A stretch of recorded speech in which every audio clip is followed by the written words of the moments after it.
जय हिंद दोस्तों। आपका स्वागत है आपके अपने चैनल स्पेशल एजुकेटर भारत में। फ्रेंड्स, आज हम बात करेंगे सी टेक 2024 जनवरी के पेपर के लिए। आज हम टॉपिक करेंगे हिंदी साहित्य के प्रमुख कवि एवं उनकी साहित्य रचनाएं। आज मैं इस वीडियो में आपको उन कवियों की रचनाएं इस प्रकार समझा दूंगा कि आपने ये आज तक कभी समझी नहीं होगी। और हमेशा हर बार सीटेट में ये 3 से 4 मार्क्स के ये क्वेश्चन इससे बनते हैं, जो कि इस वीडियो में क्लियर कर दिया जाएगा। तो स्टार्ट करते हैं। सबसे पहले स्टार्ट करने से पहले एक स्पेशल एजुकेटर भारत की साइड से मोटिवेशन लाइन, जो कि आपको एक मोटिवेशन देती है। तो 2 पंक्ति ये है कि थोड़ा जिद्दी हूँ मैं, ख्वाब देखने से बाज नहीं आता, अपने सपनों के लिए बिना संघर्ष किए हार जाऊं ये मुझे नहीं आता। जिस प्रकार आप सीटेक क्लियर करके एक टीचर बनने के लिए दौड़ में हो, उसी प्रकार आपका अपना स्पेशल एजुकेटर भारत हमेशा आपके साथ है और हमेशा आपके साथ रहेगा। तो अगर लाइन अच्छी लगी है तो इसे शेयर कीजिए और हम स्टार्ट करते हैं अपने नेक्स्ट आगे की।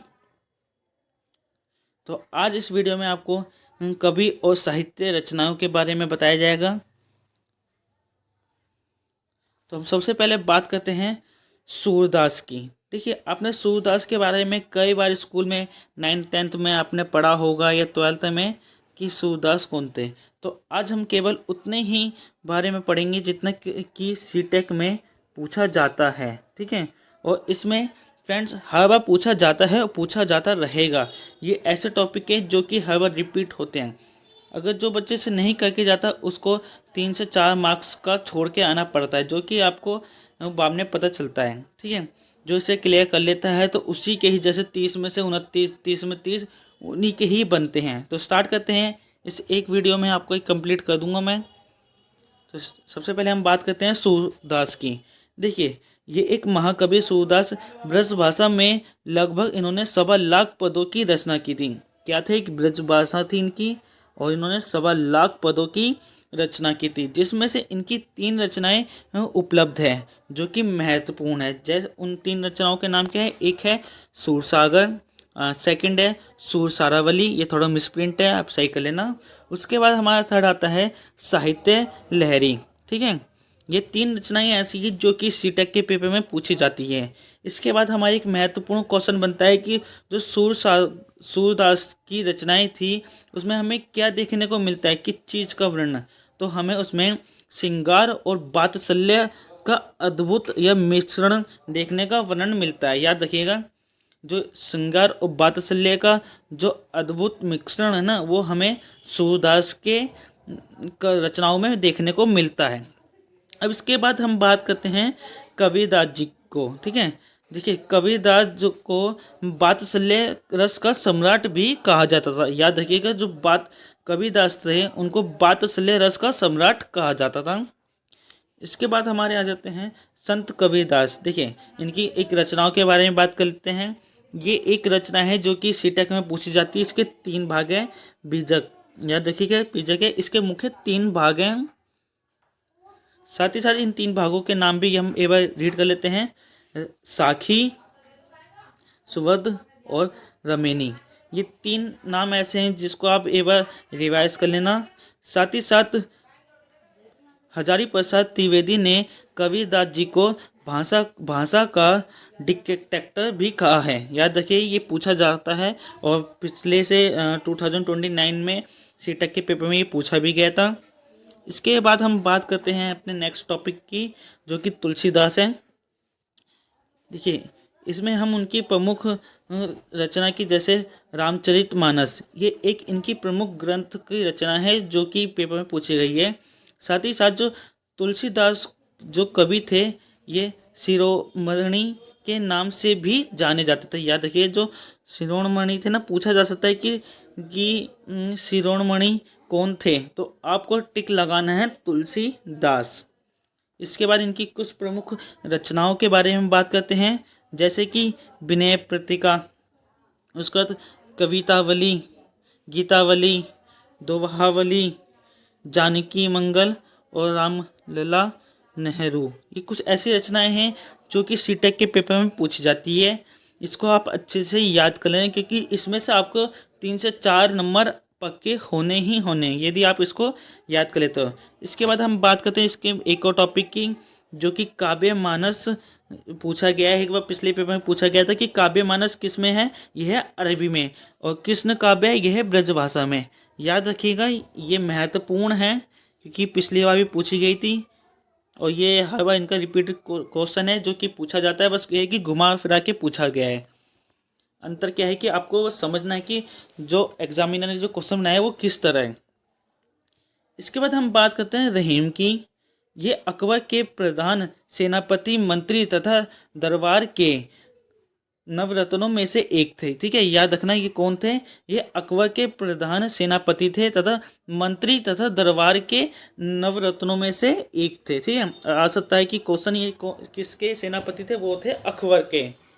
साथ ही साथ जो अकबर ने इन्हें खाना उपाधि से विभूषित किया था। याद रखिए, जो खाना था इससे इन्होंने इसको सम्मानित किया था।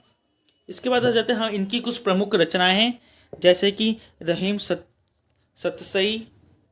ये कुछ ऐसी प्रमुख रचनाएं हैं जो कि इनके बारे में पूछी गई है, जैसे कि परवे नायिका। ठीक है, ये आप याद कर सकते हैं इसको अच्छे से।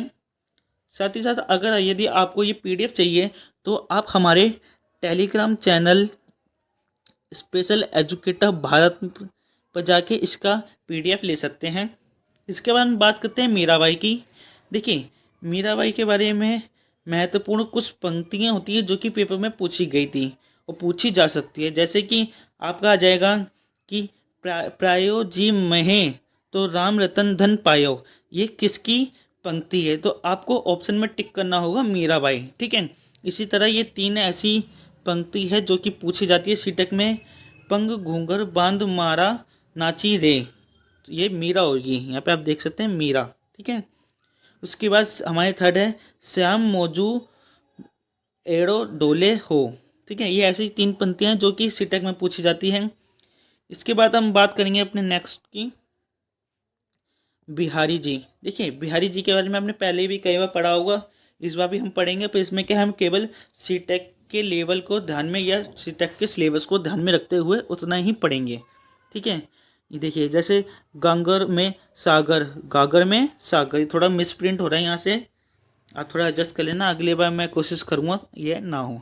इसके बाद जो गागर में सागर है, ये कभी बिहारी कहे जाते थे। देखिए, गागर में सागर भरने वाले कवि बिहारी जी कहे जाते थे। याद रखिएगा, यहाँ पर भी थोड़ा मिसप्रिंट हो गया है। इसके बाद हम बात करते हैं, ये मुख्य रूप से श्रृंगार रस के कवि माने जाते हैं। ठीक है, किसके कवि माने जाते हैं, श्रृंगार रस के कवि माने जाते हैं। इनकी एकमात्र रचना है बिहारी सतसई है।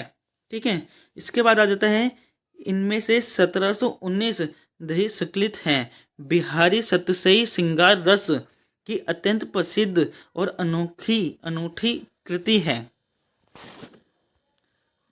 मैं आशा करता हूँ आपको समझ आ रहा होगा। यदि आपको कोई समस्या या क्वेश्चन डाउट है तो आप हमें कमेंट कर सकते हैं। साथ ही साथ अगर यदि आपने हमारे चैनल को सब्सक्राइब नहीं किया तो सब्सक्राइब कर लीजिए और फ्रेंड्स उसे ज़्यादा से ज़्यादा शेयर कीजिए, ताकि आपको और हमारा ये जो परिवार है स्पेशल एजुकेटर भारत, ये परिवार बड़ा हो सके। ठीक है, इसके हम बात करते हैं मैथिली शरण गुप्त की। इन्हें राष्ट्र कवि का सम्मान प्रदान किया गया था। याद रखिएगा, किन्हें राष्ट्र कवि का सम्मान प्रदान किया था, मैथिली शरण गुप्त को। ये आचार्य महावीर प्रसाद द्विवेदी को अपना काव्य गुरु मानते थे। ठीक है, ये क्वेश्चन आया हुआ है सीटेट में कि जो मैथिली थे वो किसको अपना काव्य गुरु मानते थे। तो याद रखना, अब की बार आता है तो आप टिक कर देना आचार्य महावीर प्रसाद द्विवेदी को। इसके बाद इनकी प्रमुख रचनाओं के बारे में बात करेंगे, जैसे कि भारत भारतीय, ठीक है, पंचवटी, नहुस। ये कुछ ऐसी रचनाएं हैं जो कि पेपर में पूछी गई है और पूछी जा सकती है, जैसे झकार।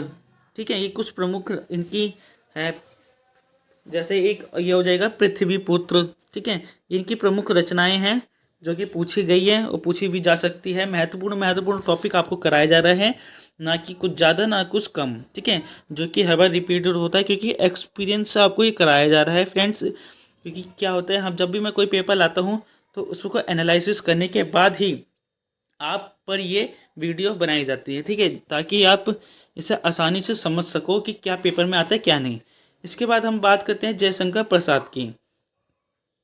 जयशंकर प्रसाद एक प्रमुख रचनाएं हैं के बारे में बात करेंगे, जैसे कि कामयानी, ठीक है, आंसू, झरना, लहर, न चंद्रगुप्त, स्कंदगुप्त, न, और इसके बाद हम बात करेंगे कानना, कुसुम, प्रेम प्रतीक। ये ऐसी प्रमुख रचनाएं हैं। तितली, अ, ठीक है, इनके बारे में जो कि पेपर में पूछा गया है, इसे अच्छे से आप याद कर लेना। आप क्या करो, इनको आप हमारे टेलीग्राम चैनल से पीडीएफ को डाउनलोड कीजिए, उसके बाद इसका प्रिंट आउट निकाल के या अपने नोट्स में ये इसको लिख लीजिए। हर रोज़ इस पर एक बार नज़र मारिए ताकि आपके माइंड में ये चीज़ें बैठ जाएं। इसके बाद हम बात करते हैं, इन्हें आधुनिक कवि के सुमेर झारखंडी कलाधर के नाम से भी जाना जाता था, ठीक है, ये पूछा जा सकता है, इसलिए मैंने इसको अंडरलाइन कर रखा है, तो ध्यान रखिएगा। इन्हें छायावादी का जनक भी कहा जाता है। किन्हें छायावादी का जनक कहा जाता है? जयशंकर प्रसाद को। देखिए, ये हाल ही में 20 अगस्त को जो पेपर हुआ उसमें ये क्वेश्चन आया था, जहाँ तक मुझे याद है, ठीक है। आज हमारी क्लास ख़त्म होती है, आज के लिए इतना ही। यदि आपको कोई पसंद आई हो तो इसे ज़्यादा से ज़्यादा शेयर कीजिए और हमारे चैनल को सब्सक्राइब कीजिए। जय हिंद, जय भारत।